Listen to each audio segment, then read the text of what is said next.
Vivre seul est meilleur pour ton âme que la plupart des gens ne l'admettront jamais. Il ne s'agit pas seulement d'être seul, il s'agit de choisir d'être seul. Et ce choix, ça change tout. Mais pourquoi la plupart des femmes craignent-elles d'être seules? Est-ce vraiment l'absence des autres qui nous perturbe? Ou est-ce la peur de nous confronter à nous-mêmes dans le silence? Carl Jung, le grand psychiatre suisse, a compris quelque chose de crucial sur l'expérience humaine. Nous ne pouvons vraiment guérir, grandir et nous transformer que lorsque nous nous faisons face, lorsque nous nous asseyons avec ces parts de nous que nous fuyons souvent. Et parfois, les transformations les plus profondes surviennent lorsque nous sommes seuls, pas isolés, mais en solitude choisie. On nous apprend constamment que la connexion est la forme la plus élevée d'épanouissement, que l'amour est la solution à tous les problèmes de la vie. Alors, l'idée que la solitude puisse être meilleure pour ton âme que n'importe quelle relation peut sembler étrange, peut-être même un peu troublante. Cela va à l'encontre de tout ce que nous sommes conditionnés à croire, n'est-ce pas? Mais, et si l'absence des autres était exactement ce qui te permet de devenir la version la plus complète, la plus authentique de toi-même? Tu vois? Quand nous sommes seuls, il n'y a pas de distraction, pas de bruit pour remplir l'espace. Et c'est dans ce calme, dans ce vide apparent, que le travail le plus important commence. Parce que la vérité, c'est que nous avons été conditionnés par la société à croire que la solitude est quelque chose à craindre, quelque chose à éviter. On nous apprend qu'être seul est un signe d'échec, que si nous ne sommes pas en couple, quelque chose ne va pas chez nous. Mais Carl Jung savait que cela ne pouvait être plus éloigné de la vérité. Pour Jung, la solitude n'était pas une malédiction. C'était un chemin pour nous comprendre à un niveau plus profond. Lorsque nous sommes constamment entourés d'autres, lorsque nous sommes toujours dans des relations, qu'elles soient amoureuses, familiales ou sociales, nous commençons à perdre le contact avec qui nous sommes vraiment.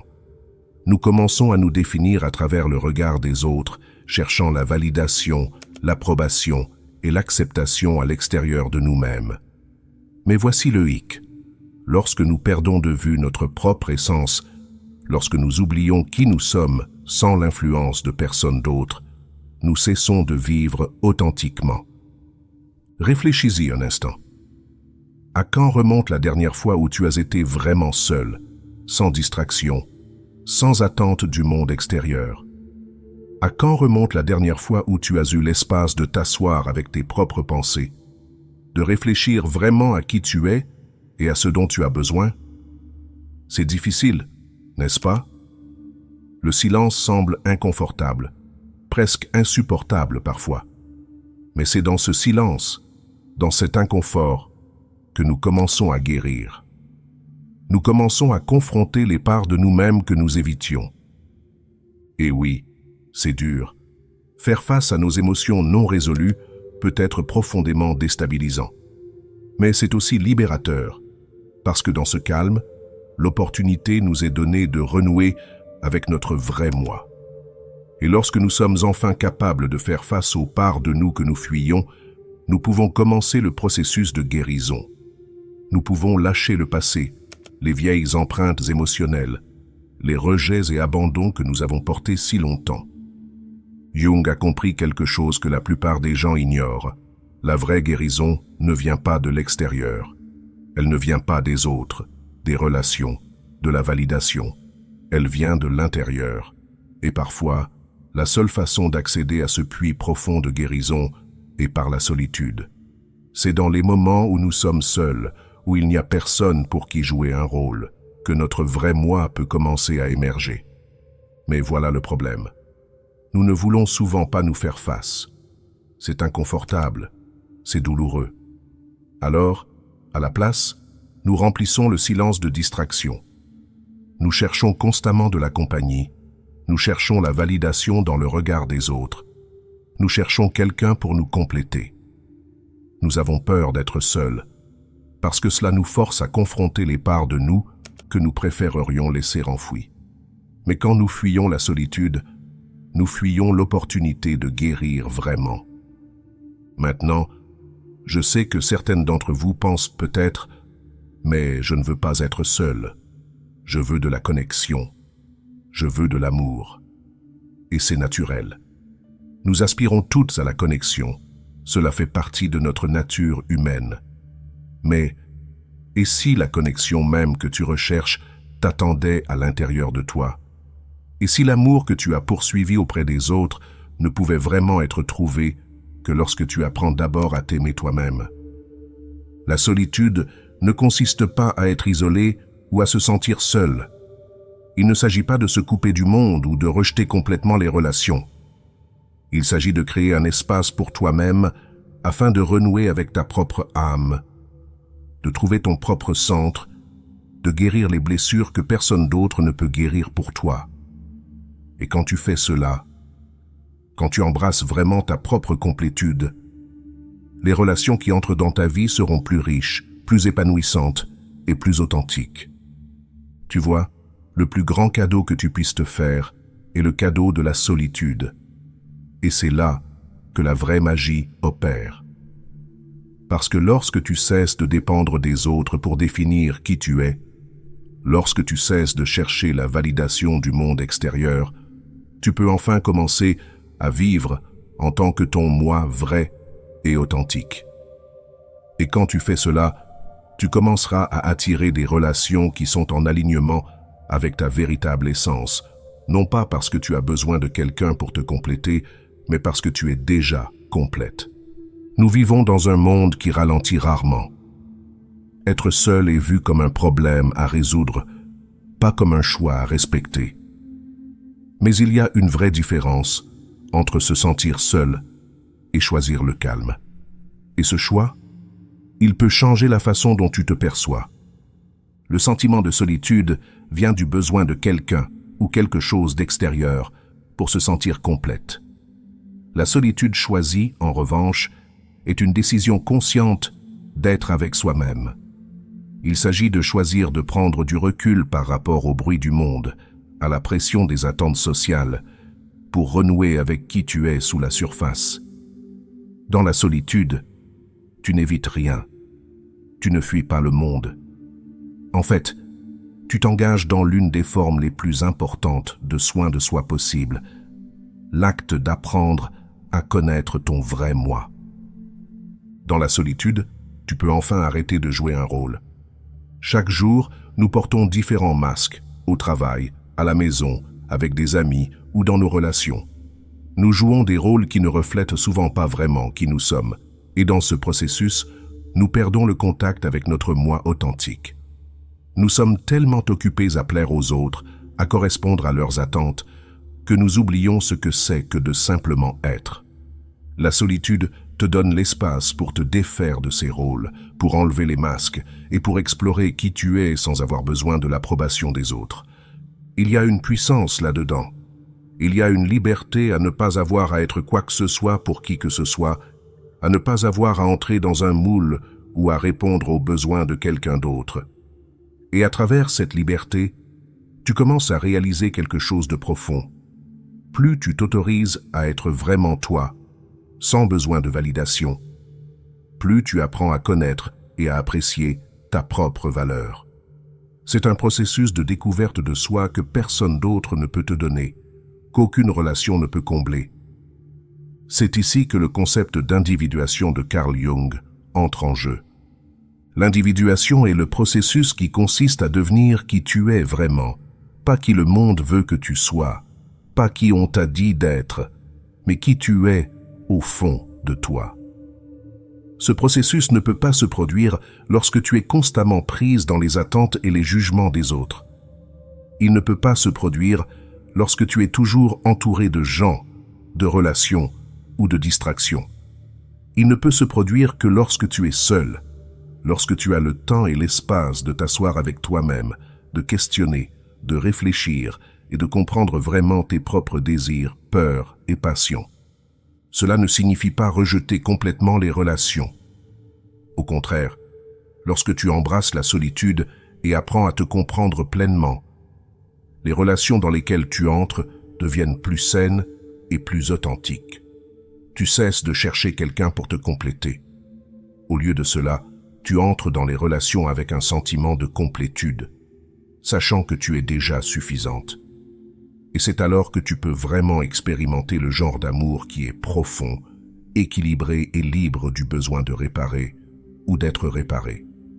Vivre seul ne t'aide pas seulement à guérir, cela t'aide à te transformer. Dans ces moments calmes, lorsque tu es seul et pleinement présente avec toi-même, la transformation commence. C'est dans la solitude que tu peux plonger profondément dans ton inconscient, confronter des émotions non résolues et commencer à guérir des blessures passées. Tu commenceras à découvrir les parts de toi qui ont été cachées, tes vrais désirs, tes vraies valeurs, ton vrai potentiel.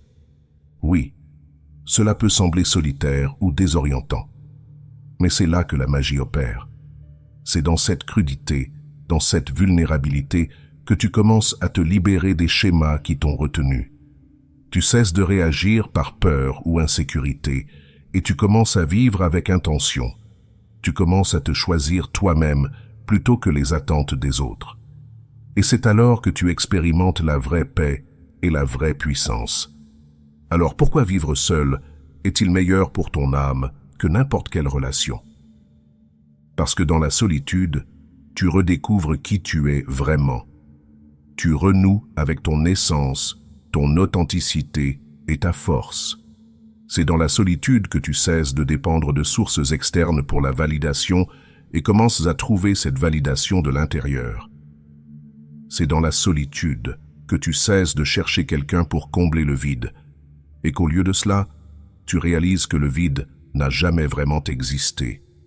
C'était juste un espace attendant d'être rempli de ton propre amour, de ta propre compréhension et de ta propre paix. Une fois que tu auras expérimenté le pouvoir de la solitude, tu découvriras que tu n'as plus besoin de courir après les relations de la même manière. Tu ne te sentiras plus incomplète sans quelqu'un d'autre. Tu sauras que tu es suffisante. Et ça, mon ami, c'est quand les relations les plus significatives et épanouissantes te trouveront. Non pas parce que tu en as besoin pour survivre, mais parce que tu es prête à partager ton être plein et authentique avec une autre. Vivre seul aide à construire des limites personnelles par l'expérience, pas par la théorie. La plupart des conversations sur les limites se font par rapport aux autres. Mais le fondement pour poser des limites ne vient pas de lectures ou de conseils. Il vient du fait de remarquer ce qui t'épuise, ce qui te submerge, et ce qui te semble juste quand personne ne regarde. Cette conscience grandit naturellement quand tu vis seul. Sans la présence d'autres influençant ton temps, ton énergie ou ton attention, tu commences à comprendre tes rythmes naturels. Tu apprends quand tu te sens le plus concentré, combien de bruit tu peux tolérer, combien de temps il te faut pour récupérer d'une surstimulation. Tu commences à remarquer la différence entre le vrai repos et les distractions. Et lentement, tu réalises combien de fois tu as ignoré ces signaux par le passé pour maintenir l'harmonie dans les relations. Cette expérience te donne des points de repère clairs. Tu ne devines plus où sont tes limites. Tu les as vécues. Alors, quand tu retournes dans des environnements partagés, il est plus facile de remarquer quand quelque chose dépasse une limite. Il ne s'agit pas de confrontation ou de contrôle. Il s'agit de te connaître assez bien pour décider ce que tu accepteras et ce que tu n'accepteras pas. Vivre seul supprime aussi la pression d'expliquer constamment tes choix. Tu prends l'habitude d'agir en fonction de ce qui a du sens pour toi, pas de ce qui est pratique pour les autres. Cela renforce la confiance. Cela remodèle aussi ta façon d'entrer en relation, non pas depuis une position défensive, mais depuis la clarté. Tu n'évites pas les gens. Tu es simplement consciente de ce dont tu as besoin pour rester équilibré. Et ce genre de conscience ne vient pas de la théorie, il vient de la pratique. Une pratique calme, constante, ininterrompue. Le genre de pratique que seule la solitude rend possible. La solitude renforce les petites pratiques personnelles qui régulent ton esprit. La plupart des gens considèrent la solitude comme quelque chose de passif, du temps passé à se reposer, à ne rien faire ou à attendre que la vie reprenne. Mais pour celles qui vivent seules avec intention, la solitude devient un espace où de petites pratiques quotidiennes prennent racine et grandissent. Ces routines ne sont ni spectaculaires ni complexes. Elles sont constantes et avec le temps, elles créent une structure et une stabilité mentale. Tu remarques l'impact d'avoir le contrôle total sur ton temps. Tu décides quand la journée commence, comment elle se déroule et comment elle se termine. Il n'y a pas de négociation, pas de pression externe qui façonne ton rythme. Cette indépendance te permet d'expérimenter des habitudes d'une manière que la vie partagée permet rarement. Tu découvres ce qui fonctionne réellement pour toi, pas ce qui est suggéré, pas ce qui est pratique pour les autres. Des choses simples comme préparer un repas en silence, écrire quelques lignes dans un carnet, ou réserver 10 minutes avant de dormir pour t'asseoir tranquillement, deviennent plus que des routines. Elles deviennent des ancrages. Sans personne pour interrompre ou questionner le processus, ces habitudes se développent naturellement. Tu n'as pas besoin de les justifier. Tu les vis, tout simplement. Avec le temps, ces schémas commencent à stabiliser ton état intérieur. Quand ton environnement extérieur favorise le calme, ton système nerveux suit. Tu deviens plus consciente de tes pensées, moins réactive aux petites perturbations, plus à l'écoute de ce qui te maintient stable. Tu ne dépends pas de la motivation ou de l'humeur. Tu t'appuies sur la répétition, la clarté et le choix. Ces pratiques ne sont pas réservées aux jours parfaits. Elles font partie de ta vie normale.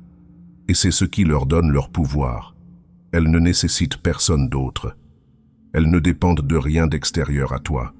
Et une fois établies, elles restent avec toi, même quand la vie autour de toi change. Vivre seul remodèle la façon dont tu retournes aux relations. Le temps passé seul ne signifie pas rejeter la connexion. Cela signifie y revenir avec une posture différente. Après une longue période de solitude, la façon dont tu abordes les relations commence à changer.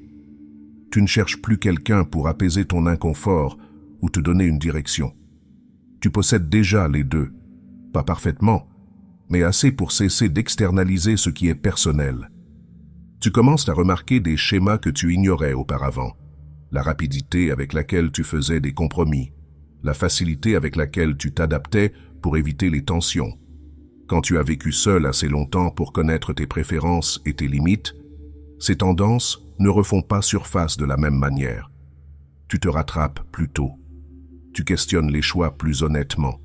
Tu prends plus de temps pour t'engager et tu écoutes plus attentivement comment ton corps réagit autour des autres. Cela ne te rend pas plus froide. Cela te rend plus intentionnelle. Tu entres dans les relations par choix, non par habitude ou pression. Tu n'expliques pas excessivement tes besoins, car tu t'es entraîné à les honorer seul. Tu ne testes pas les gens pour voir s'ils feront la moitié du chemin. Tu observes si vos valeurs s'alignent sans forcer la compatibilité. Le temps passé seul supprime aussi l'urgence. Tu ne te sens pas pressé de combler l'espace ou d'éviter le silence. Tu as déjà vécu avec les deux. Cela rend ta présence plus calme, tes attentes plus claires et tes décisions plus ancrées. Tu n'espères plus que quelqu'un te donne ce qui te manque. Tu prêtes attention à savoir si la connexion ajoute du sens sans soustraire de la stabilité. Vivre seul ne garantit pas de meilleures relations, mais cela change les critères. Et quand les critères changent, les résultats ont tendance à suivre. Vivre avec quelqu'un d'autre, que ce soit dans une relation amoureuse, avec la famille ou même des colocataires, nécessite inévitablement des compromis. Cela fait partie de la coexistence. Mais quand le compromis devient constant, il commence à te remodeler de manières qui ne sont pas toujours évidentes au début. Tu adaptes tes routines, modifies tes préférences et modères tes réactions pour maintenir la paix ou répondre aux attentes. Ce qui commence par de petits ajustements peut, avec le temps, mener à une déconnexion silencieuse de tes propres priorités. La majeure partie de cela se produit subtilement. Tu manges à une heure différente de celle que tu choisirais seul. Tu évites les activités qui pourraient sembler égoïstes. Tu hésites avant de prendre certaines décisions, vérifiant comment elles pourraient affecter quelqu'un d'autre. Il y a un niveau de vigilance qui devient une seconde nature. Finalement, ta journée n'est pas entièrement tienne. Ton espace semble légèrement désaligné, et les choses qui te ramènent à toi-même commencent à s'estomper. Vivre seul élimine cette pression. Cela te permet d'agir sans te remettre constamment en question. Tu choisis comment ton espace est utilisé, comment ton temps est structuré et comment ton énergie est dépensée.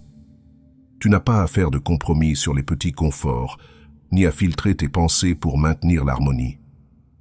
Cela ne signifie pas que tu cesses d'être prévenante. Cela signifie que tu arrêtes de te plier dans toutes les directions pour éviter les conflits. Dans la solitude, tu commences à voir quelles parties de toi ont été façonnées par des environnements partagés et quelles parties restent quand personne d'autre n'est dans la pièce. Ce contraste est précieux. Il révèle où tu as trop négocié et te rappelle ce que l'on ressent à vivre sans ajustement constant. Et cette conscience ne disparaît pas, même lorsque tu retournes plus tard dans des espaces partagés. Quand tu vis seul, chaque décision te revient. Personne d'autre n'influence ton emploi du temps, ton environnement ou la façon dont ta journée se déroule. Ce genre d'autonomie n'offre pas seulement la liberté, il révèle des schémas. Tu commences à remarquer ce vers quoi tu te tournes quand personne d'autre ne regarde. Ce que tu priorises quand personne d'autre n'est impliqué. Comment tu utilises ton temps quand tu ne réagis pas aux besoins de quelqu'un d'autre. Cela ne nécessite pas de plan ou de système. La clarté vient de la répétition.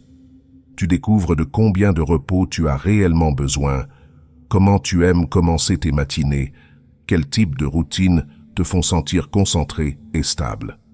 Tu remarques aussi les domaines où tu agissais par habitude ou attente sociale, faisant des choses non pas parce qu'elles comptent pour toi, mais parce qu'elles ont toujours fait partie d'une routine partagée.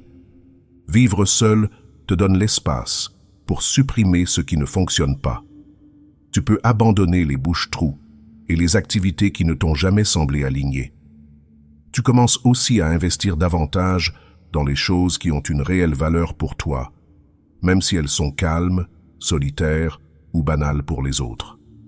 Que ce soit lire plus, faire de l'exercice à ton propre rythme ou simplement avoir de plus longues fenêtres de silence, ces choix commencent à refléter quelque chose de plus profond, une vie façonnée de l'intérieur vers l'extérieur. Ce genre d'alignement est plus difficile à trouver lorsque tu t'ajustes constamment aux rythmes externes. Seul, tu commences à organiser ta vie autour de ce qui te soutient, pas de ce qui divertit, distrait ou impressionne. Et ce changement reste avec toi, même si tes circonstances changent plus tard. La vraie valeur de vivre seul ne se trouve pas dans le silence lui-même, elle réside dans ce que le silence permet. Sans l'apport constant des autres, tu commences à remarquer des schémas qui étaient auparavant masqués par l'interaction routinière. Tu réponds de manière plus délibérée, prends des décisions avec moins de bruit autour d'elles et expérimente un sens de direction plus stable. Il n'y a pas besoin de filtrer tes réactions ou de t'accommoder d'un environnement émotionnel partagé. Tu apprends à agir en fonction de ce qui s'aligne avec ton énergie et ton attention, pas en fonction de la pression ou de la performance. Avec le temps, cela se transforme en une cohérence tranquille, non pas parce que la vie devient plus facile, mais parce que tes réponses intérieures cessent de dépendre des circonstances extérieures. Vivre seul apporte aussi une structure qui reflète ton propre rythme. Cela clarifie combien de temps tu as besoin, comment tu récupères du stress et comment tu fonctionnes quand personne d'autre n'influence ton humeur. Cette structure devient une fondation, une qui ne bouge pas chaque fois que ton environnement change. Il ne s'agit pas de se détourner de la connexion. Il s'agit d'avoir une relation avec toi-même qui ne disparaît pas quand quelqu'un d'autre entre en scène. Ce que la solitude offre, c'est un point de référence stable. Pas la perfection, pas la certitude, mais suffisamment d'espace pour traverser la vie sans t'y perdre. Et quand la connexion revient, elle ne te définit plus. Elle devient quelque chose que tu ajoutes à une vie qui a déjà sa propre forme. Merci de ton attention. Si cela t'a apporté de la clarté ou t'a fait réfléchir, pense à t'abonner à la chaîne.